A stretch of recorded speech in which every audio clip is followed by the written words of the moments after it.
Karachi is an enormous city. It's vast, it's busy, it's hectic. There's almost 20 million people that live there. It's dusty, it's noisy. It's a city with real energy. It's also a city that's very difficult to make a film in.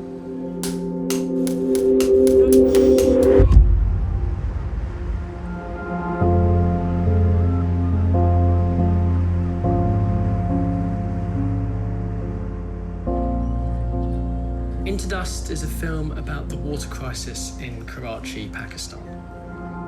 I guess you could see our film on two levels. On the one level, as a human story, it's about the relationship between two sisters.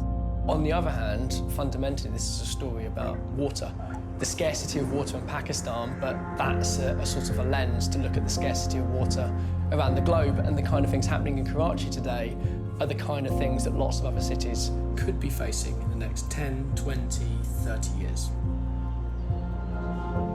Perween Rahman was an extraordinary woman working in a difficult part of Karachi, and she was somebody who dedicated her life to helping those less fortunate in society. Ever since she was a child, I mean, she would resist. If there was anything that was wrong, she would stand up. You know, as a kid, she'd stamp her foot and she'd stand up for that, you know. She had this stubbornness or whatever, you know, and she could not tolerate any kind of unfairness. She worked for an NGO called the Orangi Pilot Project, and in her work she came across two big things that were particularly unjust. That is the stealing of water and the theft of land. What happens is that the water is stolen through hydrants, you know, and this is then filled into tankers, and these tankers are then sold into to the industries, mainly to industries. So that results in the water shortages in the poor areas. So the poorer areas then have to buy water, which is rightfully their own. They have to buy the water. Hundreds of millions of dollars were being siphoned out of the public water system every year and going into the pockets of criminals and people higher up in the chain who were, turning a blind eye to this or overseeing it. In the poorer neighbourhoods, people are only getting water sometimes once every 20 days. And the price they're paying for it is staggering. In Karachi, people can be spending up to 50% of their wage on water. Through meticulous recording and documentation of how water was being stolen and who was stealing it, they were able to bring out a report quantifying it, that this is what is supplied, this goes into the pipes of the citizens, and this is what does not, and this goes into the tanker. This was published, this was then launched in 2009, and this led to a lot of the illegal hydrants being demolished. She documented it in an irrefutable manner, so people could not dispute that there were illegal water hydrants in police stations, there were illegal water hydrants in schools. She was trampling on very, very powerful toes by doing all this. One day after leaving her office, about 6 o'clock, a motorbike pulled up alongside of her car and fired 4 bullets into it, and Perween sadly was killed. We were all a bit shocked at how, I guess, little coverage internationally there'd been about her work and her death. Grundfos is a global company from Denmark who manufacture water pumps, which are an essential part of the water infrastructure in many homes.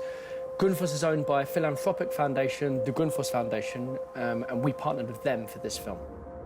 Our overall goal here is a company is to do better for the world and to leave it in a better shape than how we inherited it.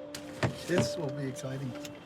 We have an obligation to solve some of the world's biggest problems around water scarcity and energy problems or climate issues around the world. We feel like that's an obligation, and that comes all the way back from the founder, and that's why we have kind of built the company on that foundation. I'm so fortunate I carry the name of the founder of Grundfos, also called Poul Due Jensen, which is my grandfather. Is this one good now? Yes. By 2030, we want to give clean drinking water To 300 million people that do not have access today. And that's huge. We want to save our own CO2 emission in our company by 50% compared to what we had in 2008. And actually building a strong story here in a movie-based format. This is really about bringing the attention to the world around water scarcity. These are just examples of us needing to contribute. It's needed. With increasing urbanization, our energy consumption grows, and CO2 emissions is a major driver for climate change. Combating climate change is about reducing CO2 emissions. Adapting to climate change is about water. I think we are already in a little bit of a crisis, particularly in the developing world. You know, population growth, increases in demand. If we sort of roll into that, the issues of climate change, then the situation is likely to get worse. Climate change is not only about too little water, areas where you have more intense droughts, but equally areas where they have more intense storms. The way in which we view water is very much based on a historical perspective. You know, it's a 19th century sort of thinking where we thought populations would remain relatively small. We thought that our resources were infinite and the environment was relatively benign. And so most of the infrastructure that we've constructed has been based on that principle. There's a very clear recognition that if you're going to implement some infrastructure from the outset, you have to engage with people, you have to get them involved in the thinking around the design, around the construction of these systems, and you have to make them, you know, in a way that they can be managed and maintained by the local communities. You know, the magic really only takes place when everyone's in the room. The Orangi pilot project was set up in 1980 in Orangi to see what an organization could do to better the lives of the people, because it was a squatter settlement, the lanes were filthy, it was poverty-stricken. My sister Perween, she was an architect and she joined OPP in 1982. There was no sewage disposal system. There was no water. The first priority was, of course, to clean up, to make the place a more healthy environment. Then it was to tell people, okay, look, you wait for the government to do this, it's not going to happen. We will teach you how to do this. And then OPP guided them on what material to buy, how to lay the trenches, how to create the trenches, how to lay the pipe, how to connect it to the manholes. And it was all possible because the system was so simple. And it was possible economically because it was inexpensive. People were taught how to do this.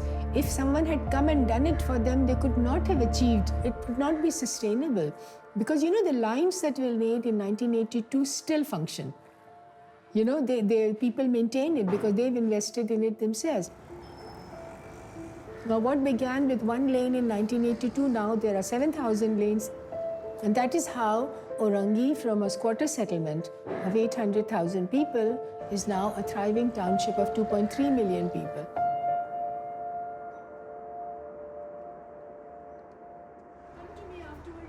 I think it's both a responsibility and a privilege when you're playing a real person. It was really wonderful to meet her. She's an older sister, you know, very protective of the younger sibling, and yet the younger sibling was somehow forging, you know, she was a pioneer and out there, and Akila was always trying to sort of not contain her, but protect her, you know. And now she's left with the legacy of that, and she feels it as a real, you know, it's a responsibility. She wants to honor it. It's very daunting, but it brings a lot of satisfaction. I can understand why she used to be happy, because it makes me happy also, you know. When we make small achievements, when we are able to teach people how to do a certain thing, and we are able to help them better their lives.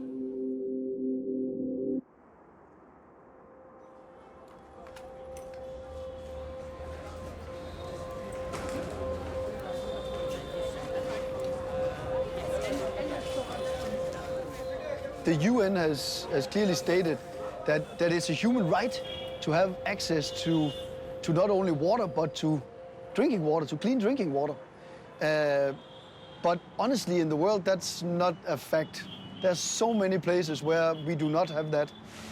About 900 million people lack access to clean drinking water, and 1,000 children die under the age of 5 every single day because of unsafe drinking water and poor sanitation. And that's where we feel we have a strong obligation to help. It's terrifying to think how many cities in the next 30 years are going to be facing extreme water scarcity. And it doesn't just mean people not having enough water coming out of their taps. It also means criminalisation. It means corruption in the government. It means the breakdown of law and order. It's a very scary situation that we're facing.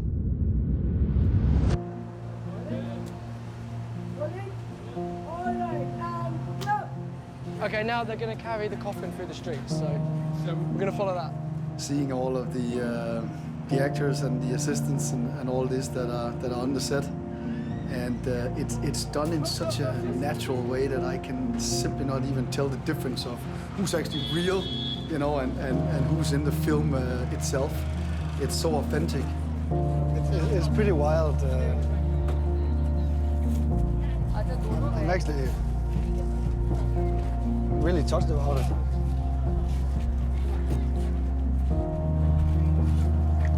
Sorry.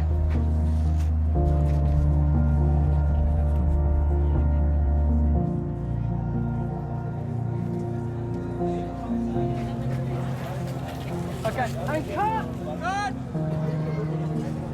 But it just seems so real.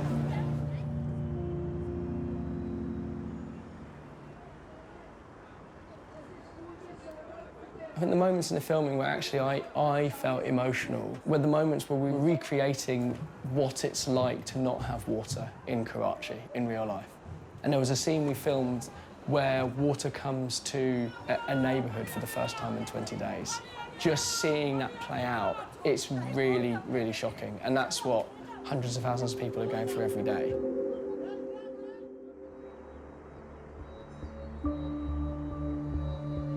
You know, often I think people at the moment, including myself, you feel very overwhelmed with global problems and you can be paralysed into inaction because you don't know what you can do.